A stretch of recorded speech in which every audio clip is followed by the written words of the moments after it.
Praise the Lord, जय मसीह की। मैं सिस्टर विजया। आज का दिन प्रभु ने बनाया है, हम उसमें आनंदित रहे। आज का विषय जो मैं आपके साथ बांटना चाहती हूँ, जो मेरे जीवन में कार्य किया है, वो चीज़ है कि मेरे जीवन में प्रभु का उपस्थिति जो हमने पाया था, वो कैसा मैं उसको अभ्यास में लाया है, अभ्यास में लाना है, यानी बरकरार रखना है वो परमेश्वर की उपस्थिति को। जैसे परमेश्वर के वचन कहता है, निर्गमन का 33:1-4 जो पढ़े हम, बाद में उसके विषय में हम बात करें। फिर यहोवा ने मूसा से कहा, तो उन लोगों को जिन्हें मिस्र देश से छुड़ा लाया है संग लेकर उस देश को जा जिसके विषय में अब्राहम, इसहाक और याकूब से शपथ खाकर कहा था कि मैं उसे तुम्हारे वंश को दूंगा, और मैं तेरे आगे आगे एक दूत को भेजूंगा और कनानी, एमोरी, हित्ती, परिज्जी, हिब्बी और यबूसी लोगों को बरबस निकाल दूंगा। तुम लोग उस देश को जाओ जिसमें दूध और मधु की धारा बहती है, परंतु तुम हठीले हो, इस कारण मैं तुम्हारे बीच में हो के न चलूँगा, ऐसा न हो कि मैं मार्ग में तुम्हारा अंत कर डालूँ। यह बुरा समाचार सुनकर वे लोग विलाप करने लगे और कोई अपने गहने पहने हुए न रहा। इधर हम देखते हैं कि परमेश्वर मूसा के साथ कैसा रहा, और मूसा के साथ हमेशा वो बात करता था। और मूसा जब पहाड़ से प्रभु के उपस्थिति से नीचे आता था, उसके जो चेहरा चमकता था और अपने मुंह के ऊपर वो पर्दा लगाना पड़ता था, क्योंकि परमेश्वर की महिमा उसके मुंह से झलकती थी। मगर जब हम 33:1-4 देखते हैं, वो उसका परमेश्वर के महिमा उसके ऊपर से निकल गई। He lost his glow. परमेश्वर का जो महिमा जो है उसके मुंह से निकल गई, है ना। तो इसीलिए हम देखते हैं कि हम भी प्रभु में हम मसीह है, जैसा हम उसके टेम्पल है, हम उसके मंदिर है। परमेश्वर हम जानते हैं हमारे अंदर रहता है, हमारे साथ में जीवित है। और हम बहुत जन हम भी जानते हैं कि परमेश्वर की उपस्थिति हमारे जीवन में है, बट कभी कभी हमारे जीवन में वो परमेश्वर की महिमा जो हम खो जाते हैं, वो उसके महिमा के चमक हमारे मुंह से, हमारे जीवन से निकल जाते हैं। तो ये जो हम पैसेज अभी पढ़ा मूसा के जीवन से, उसमें से पता लगता है कि क्या किया मूसा ने। मूसा के सामने प्रभु ने कहा कि मैं तुम्हें सब कुछ दूंगा, मगर मैं तुम्हारे साथ नहीं जाऊंगा। परमेश्वर की उपस्थिति उसके साथ नहीं जा रहा था।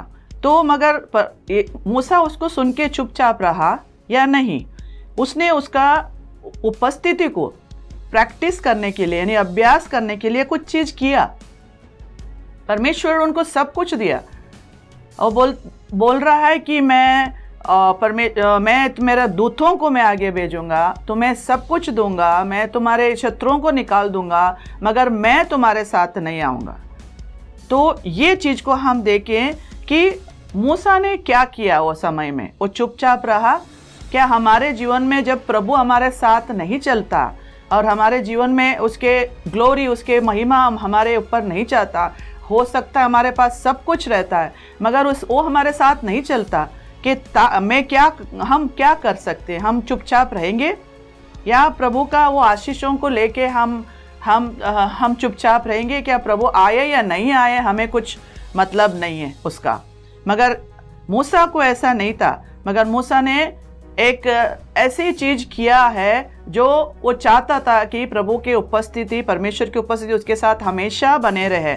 तो उसने क्या किया? पहले बात, उसने एक दृढ़ निश्चय किया कि हमेशा हमारे अंदर एक दृढ़ निश्चय होना चाहिए कि परमेश्वर को जानने का, वो भी बहुत इंटीमेटली, यानी बहुत समीप से, बहुत नज़दीक से वो परमेश्वर को जानना चाहता था। परमेश्वर को वो जानता था, मगर जो बाद में भी उसने सोचा क्यों मेरे साथ परमेश्वर नहीं चल रहा। लोगों के पापों के कारण लोग हठीले थे, इसीलिए मूसा के साथ नहीं चल रहा था। तो फिर भी मूसा नहीं छोड़ा, उसके अंदर एक दृढ़ निश्चय था, मुझे और भी प्रभु के समीप आना है, नज़दीक आना है, उसको जानना है, उसके हृदय को जानना है। उसने एक दृढ़ निश्चय किया। तो परमेश्वर ने मूसा को वायदा किया कि मैं तुम्हें रक्षा करूंगा, मैं तुम्हें प्रोविजन दूंगा, यानी सारे चीज़ों को दूंगा। बट क्योंकि परमेश्वर ने देखा कि लोगों के जो पाप के जो विषय था, यानी कि हठीले थे, तो परमेश्वर नहीं चाह रहा था उनके साथ जाए। तो मूसा क्या कहता है, एक्सोडस यानी निर्गमन का 33 का 15 में क्या कहता है कि तुम्हारे उपस्थिति मेरे साथ नहीं जाता है तो फिर मुझे भी उधर लेके मत जाओ। हम पढ़ सकते हैं वो स्क्रिप्चर को। उसने उससे कहा, यदि तू आप न चले तो हमें यहाँ से आगे न ले जा। आमीन। ये एक मूसा का एक दृढ़ निश्चय था कि मैं आगे नहीं जाऊंगा, यदि आप मेरे साथ नहीं चलोगे मैं आगे नहीं चलूंगा। जैसा कि हम देखते हैं भजन संहिता 51 में 11 में कहता है, दाऊद कहता है वो उसके पास सब कुछ था, यानी कि राजा के होने के नाते उसके पास धन संपत्ति सब कुछ था, मगर उसने क्या मांगा कि मेरे साथ जो भी था सब कुछ ले ले, मगर मेरे अंदर का पवित्र आत्मा मुझसे मत ले ले, पवित्र आत्मा मेरे से दूर मत कर। यानी कि पवित्र आत्मा हमारे साथ साथ रहता है और रात रहना चाहिए, मगर वो कहता है कि मेरे साथ मेरे पापों के कारण मेरे अंदर का पवित्र आत्मा को अलग मत कर। चाहे मेरे अंदर का सब कुछ निकाल दे, मेरे साथ जो भी है निकाल दे, मगर आपके उपस्थिति को, आपके पवित्र आत्मा को मेरे साथ नहीं निकालो प्रभु।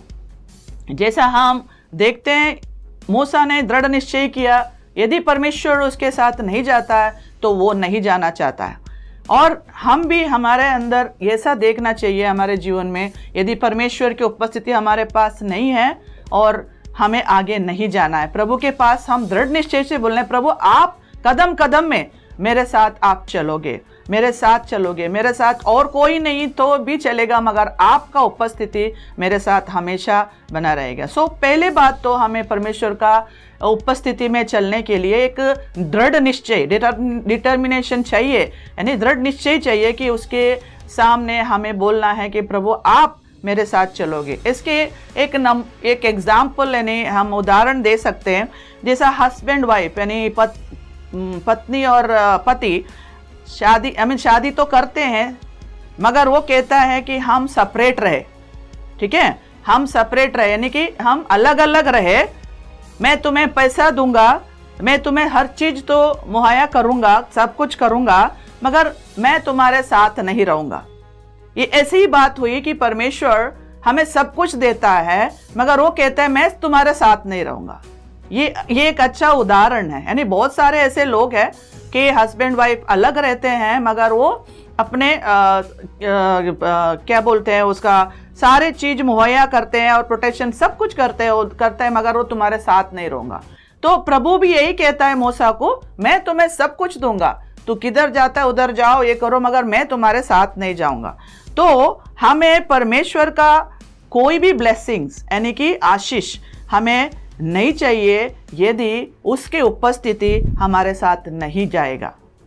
तो ये हमारे साथ मैंने एक देखा कि परमेश्वर की उपस्थिति, उसका आवाज उसके साथ हमारे साथ होना बहुत जरूरी है, क्योंकि हम देखते हैं यीशु मसीह हमारे साथ है और हमारे साथ रहेगा। वो इमैनुअल है, प्रभु हमारे साथ है, वो हमारे अंदर है। उसका महसूस और उसको एहसास हमें हमेशा करना चाहिए कि वो मेरे साथ है, बैठा हुआ है, सोया हुआ है, अभी उठा हुआ है, अभी मेरे साथ चल रहा है।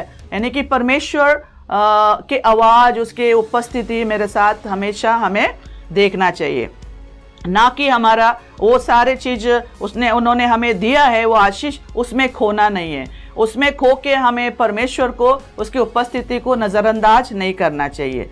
और बाकी का दूसरे चीज़ हम देखते हैं कि दूसरे पॉइंट ये है कि प्रिपरेशन यानी तैयारी। जब हम परमेश्वर की उपस्थिति चाहते हैं तो हमें तैयार रहना चाहिए। जैसा वही देखा हमने निर्गमन का 34 का 1 से 3 पढ़ेंगे। फिर यहोवा ने मूसा से कहा, पहली तख्तियों के समान पत्थर की 2 और तख्तियाँ गढ़ ले। तब जो वचन उन पहली तख्तियों पर लिखे थे जिन्हें तूने तोड़ डाला, वे ही वचन मैं उन तख्तियों पर भी लिखूंगा। सवेरे तैयार रहना और भोर को सीने पर्वत पर चढ़कर उसकी चोटी पर मेरे सामने खड़ा होना। तेरे संग कोई न चढ़ पाए, वरन पर्वत भर पर कोई मनुष्य कहीं दिखाई न दे, और न भेड़ बकरी और गाय बैल भी पर्वत के आगे चरने पाए। आमीन। इधर वचन 2 में कहता है कि मूसा को सुबह के समय में तो तैयार रहना, tells Moses be ready in the morning. तो सुबह के समय में परमेश्वर हमसे बात करना चाहता है, हमें तैयार रहना है परमेश्वर के साथ जाने के लिए।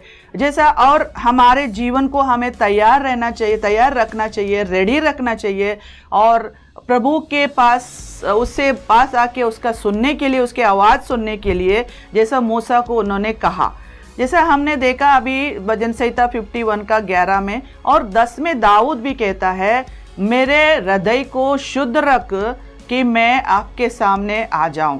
कि शुद्ध हृदय में भी परमेश्वर का पास हमें आना चाहिए।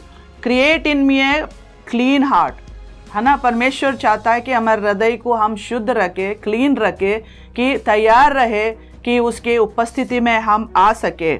और हमें परमेश्वर के सामने आधा मन से नहीं आना चाहिए, जैसा, और लापरवाही से नहीं जाना चाहिए। कभी कभी परमेश्वर सुबह के समय हमें उठाता है, उसके आवाज़ सुनाने के लिए, हमसे बात करने के लिए, हमें कुछ बताता है और कुछ प्रकाशन देने के लिए उठाता है। मगर हम क्या करते हैं, फिर लापरवाही से हम उसको टाल देते हैं और नज़रअंदाज करते हैं। पवित्र आत्मा को हम दुखित करते हैं, या तो हम एक आधा मन से या नींद से उठ के हम आ जाते हैं। हम अपने आप को तैयार करके परमेश्वर के पास में नहीं आता। इधर मूसा को प्रभु कहता है, यदि तुम मेरे पास आना चाहते हो और तुम तैयार होके आ जाना, रेडी होके आ जाना, है ना। जैसा इज़रा का 7 का 10 कहता है, इज़रा ने अपने 7 का 10 आप पढ़ सकते हो, इज़रा के अपने आप को तैयार किया परमेश्वर के रास्ते में जाने के लिए, अपने आप को उसने तैयार किया। क्योंकि एजरा ने यहोवा की व्यवस्था का अर्थ जान लेने और उसके अनुसार चलने और इज़राइल में विधि और नियम सिखाने के लिए अपना मन लगाया था। अपना मन लगाया था, अपने मन को तैयार किया था। यानी विधि को सुनने के लिए, पहले उसके अनुसार चलने के लिए, उसके बाद दूसरों को बोलने के लिए, तो उसके मन को तैयार किया। प्रभु कहता है आप तैयार रहना। हम कितने तैयार हैं प्रभु का आवाज़ सुनने के लिए। परमेश्वर हमसे बात करता है कि भाई सुबह मैं तुमसे मिलना चाहता हूँ, और जो समय में मिलना चाहता हूँ, तो क्या तू रेडी है, तो क्या तू तैयार है मेरे लिए। और हम देखते हैं दूसरा इतिहास का 12 का 14 में एक राजा था रेहोबोम का। उसने दुष्ट काम किया। कैसे दुष्ट बना, दुष्ट काम किया? क्योंकि वो परमेश्वर को खोजने के लिए, परमेश्वर के पास जाने के लिए अपने मन को उसने तैयार नहीं किया था, और परमेश्वर के पास जाने के लिए अपने आप को तैयार नहीं किया था। दूसरा इतिहास 12 के 14, उसने वह कार्य किया जो बुरा है, अर्थात उसने अपने मन को यहोवा की खोज में न लगाया। आमीन। तो इधर ये राजा था रेहोबोम, अपने मन को नहीं लगाया और अपने मन को तैयार नहीं किया प्रभु के पास आने के लिए, उसने बुरा किया। और दूसरा राजा, वही चैप्टर में हम देखते हैं 19 का 3 में, वो राजा यहोशपत था। वो अपने हृदय को तैयार किया ताकि परमेश्वर को वो ढूंढे, परमेश्वर के पास आए। और तो हमें इसके लिए, ताकि वो परमेश्वर के पास आया तैयार होके, ताकि सारे जो आशीष है उसके बाद परमेश्वर हमें देता है, वो हम परमेश्वर के साथ हम चलते, अब उसके उपस्थिति में चलते हुए हम उसके साथ चले। फिर हम इसके लिए हमारे हृदय को हमें तैयार रखना चाहिए परमेश्वर के सामने आने के टाइम। तो तीसरा पॉइंट हम देखते हैं कि निर्गमन का 34 का 3 में लिखा हुआ है, अभी हमने पढ़ा है, बट वर्स 3 वचन 3 में होता है, वो कैसा उसको बुलाता है। मॉर्निंग में यानी सुबह के समय में बुलाता है परमेश्वर उसको, एक जाके तैयार रहे और आजा मेरे को मिलने के लिए। बट कैसा चाहता है वो? क्या हम दूसरों के साथ आए, क्या टीवी देखते हुए आए या किधर टहलते हुए आए, परमेश्वर क्या चाहता है उधर? सवेरे तैयार रहना और भोर को सीने पर्वत पर चढ़कर उसकी चोटी पर मेरे सामने खड़ा होना। तीसरा वचन, तेरे संग कोई न चढ़ पाए, वरन पर्वत भर पर कोई मनुष्य कहीं दिखाई न दे, और न भेड़ बकरी और गाय बैल भी पर्वत के आगे चरने पाए। आमेन। तो तीसरा ये कहता है, प्रभु मेरे सामने तू आओ, तो पहली बात तो तू तैयार रहना, और दूसरी बात तो कहता है कि तू आइसोलेशन यानी गेट अलोन विद गॉड, यानी कि प्रभु के साथ अकेला रहना, यानी उसके साथ अकेला रहना, ना गाय भैंस या लोग कोई भी नहीं रहना। कभी कभी हम प्रार्थना करते हैं, लोगों के बीच में प्रार्थना करते हैं, लोगों के साथ प्रार्थना करते हैं, तो हम ऐसा लगता है कि हमने कोई लोगों के लिए प्रार्थना कर रहे हैं, लोगों के बीच में प्रार्थना कर रहे हैं। तो मगर प्रभु हमको कुछ बताना चाहता है, उसके विधियों को दिखाना चाहता है, प्रकाशन करना चाहता है, तो प्रभु कहते तो अकेला आ जा और कोई तुम्हारे साथ नहीं रहना चाहिए। तो इसीलिए वो प्रभु कहता है कि हम प्रभु के साथ एकांत में समय बिताना चाहिए। जैसा मूसा को उसने कहा कि हमारे जीवन में प्रभु के साथ एकांत के समय हमने बिताया है या नहीं। तो मेरा जीवन में ये प्रभु ने ये सवाल उठाया और दिखाया कि हम प्रभु के साथ कितना एकांत में हम उसके साथ बात करते हैं। ये सारे केवल पास्टरों के लिए नहीं, पास्टरों के लिए भी है, लीडर्स के लिए, पेरेंट्स के लिए भी है। तो हम प्रभु के सामने हर चीज़ के लिए अकेला उसके साथ हम वार्तालाप करें, उसके साथ बात करें। जैसा यीशु ने कहा मत्ती का 6:6 में कहता है कि तुम अपने रूम में जाके रूम बंद कर दो, है ना, जाके वो जो पिता तुम्हें देखता है, कोई नहीं देखता, कौन देखता है? पिता देखता है। परंतु जब तू प्रार्थना करे तो अपनी कोठरी में जा और द्वार बंद करके अपने पिता से जो गुप्त में है प्रार्थना कर, तब तेरा पिता जो गुप्त में देखता है तुझे प्रतिफल देगा। आमेन। तो हम देखते हैं कि गुप्त में वो देखता है, यानी कि एकांत में वो देखता है। तुम उसके साथ बात करते हो, प्रार्थना करते हो, तो खुले में तुम्हें उत्तर देगा। जैसा कि प्रभु कहता है, तू जो दरवाजा तुम बंद करते हो, परमेश्वर स्वर्ग का खिड़की ओपन करता है। He opens the Windows of haven, है ना। जैसा कि हम डोर क्लोज करते हैं, he opens the Windows of haven, यानी प्रभु स्वर्ग का खिड़की, स्वर्ग का द्वार को खोल देता है। हालेलुया। तो हम ये देखते हैं कि परमेश्वर हमें एकांत में बुलाता है और हमें आशीष देने के लिए। हम देखते हैं अब्राहम और डैनियल और पॉल, पीटर भी जैसा छत के ऊपर अकेला प्रार्थना कर रहा था। पॉल दमस्कस में अकेला प्रार्थना कर रहा था, और डैनियल और अब्राहम को परमेश्वर ने अकेला बुलाया, और यूहन्ना कैसा पैटमोस का द्वीप में बुलाया, और मोसेस अकेला विल्डरनेस में और अकेला वो समय में प्रार्थना किया उसके साथ। और बेस्ट एग्जाम्पल है, सबसे बड़ा एग्जाम्पल है हमारा यीशु मसीह। वो पिता के साथ अकेला समय बिताता था, और उनका जो मिनिस्ट्री, उनका सेवकाई इतना फलवंत था। किसी का भी सेवकाई इतना फलवंत नहीं रहा था जितना यीशु मसीह का मिनिस्ट्री है, सेवकाई है। तो वो अकेला फिर भी इतना लोगों को चंगा करता था, और इतने बड़े बड़े कार्य करता था, महान कार्य करता था, मगर वो उधर से हट के पिता के पास अकेला बात करता था और समय व्यतीत करता था। तो हम देखते हैं कि परमेश्वर हमारे पास आता है और वो बात करना चाहता है। तो इसीलिए हम अपने जीवन को और परमेश्वर के अकेले में हम बात करें, और उससे हम देखें कि वो क्या बात करना चाहता है। जैसा मूसा को उसने बुलाया, तो परमेश्वर भी हमको बुलाता है कि हम उसकी उपस्थिति में कैसे चले, दृढ़ निश्चय से चले, और हमारे हृदय को तैयार होके चले, और हम एकांत में चले उसके साथ, और उसकी बात सुनने के लिए, उसकी उपस्थिति में चलने के लिए। सभी को जय मसीह की। और आगे का जो पॉइंट्स है मैं आगे बता दूंगी। मैं विश्वास करती हूँ कि आप लोग सब इसमें आशीष पाए होंगे, जैसा मैंने आशीष पाया।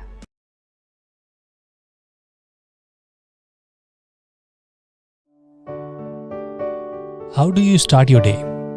आप अपने दिन की शुरुआत कैसे करते हैं? आओ एक ऐसे दिन की शुरुआत करें जो परमेश्वर के साथ होता है। विजनरी टीवी पर।